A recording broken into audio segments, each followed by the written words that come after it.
Good evening, everyone. We are in the week of Parshas Mishpatim, and Parshas Mishpatim is a very nitty-gritty, detailed parsha, discussing a lot of mitzvahs. When one person buys someone else as a slave, how long he has to work, how long he could hold that slave for, different types of shomrim. If I give my dog to someone else and the dog dies or gets stolen, is he obligated to pay me? Is he not obligated to pay me? If I dig a ditch and someone falls into it, a lot of monetary, mundane human halachas. And the question on this parsha is, it doesn't seem to fit the narrative of Torah about what comes before and after Parshas Mishpatim. Beforehand, last week's parsha is the giving of the Torah, the most spiritual, godly, uplifting experience that ever happened to humanity, to a whole collective nation, seeing Hashem himself. Following this bulk of Parshas Mishpatim at the end, it describes what the Yidden saw by the giving of the Torah. It describes the heavenly sapphire that they saw under Hashem's throne. The next Parsha talks about how building a Mishkan to house Hashem, to give Hashem an address, a zip code, that he could be revealed in this world, in a home.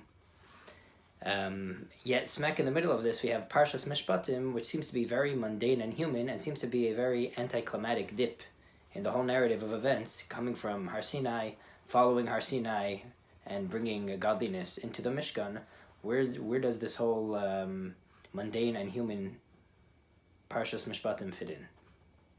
And the answer, the self-understood answer, and the lesson of this point is that we imagine finding God in these big, uplifting experiences in life. That's what happened in Matan Torah. We saw Hashem in full glory. We saw Hashem in full glory in all the miracles in the Beis HaMikdash. But most of life doesn't happen on the mountain. Most of life, as the saying goes, most of life happens between the mountains. It's very rare that we get these uplifting, real, inspiring, firework scenarios in life, that we reach the high climaxes. It happens from time to time. But most of life happens in daily, mundane checklists, small stuff we need to do for the family, for our work, for our own self-growth. And we might think that those are void of God and void of inspiration. And Hashem's teaching that this Matan Torah experience, finding Hashem, like you could find him in the Mishkan, like you could find him in Har Sinai, you could find Hashem to the same degree, and possibly even more, in the small, detailed parts of life. When you're dealing in business and you need to hire a watchman, hire a dog sitter for your dog. When you need to deal in business, any small human things you need to do, Hashem could be found over there in full strength if we let him in.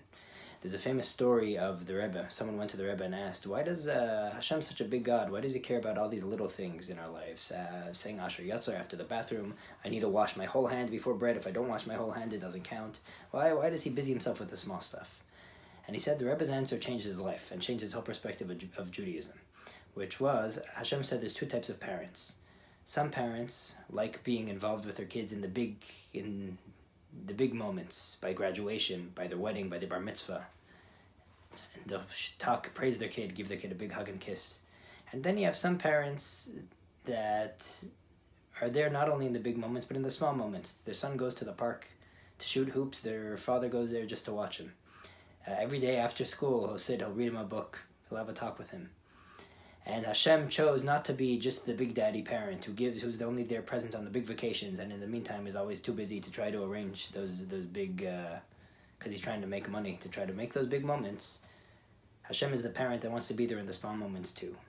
This person said he realized that it's not that Hashem's dictating and trying to control every small moment in our lives. It's Hashem's trying to be present with us and giving us an opportunity that my washing my hands, my eating bread, could be divine, could be an elevated experience.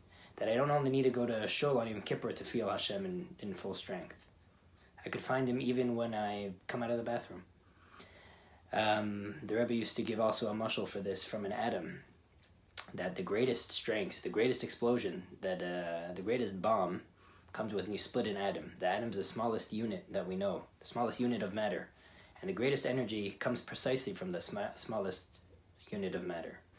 Like, in a sense, you see the parents love more in the small things than you do in the big things. When we find godliness in the small areas of life, we find it hits us more strongly, and the energy is much more potent and strong than it is even in the big areas.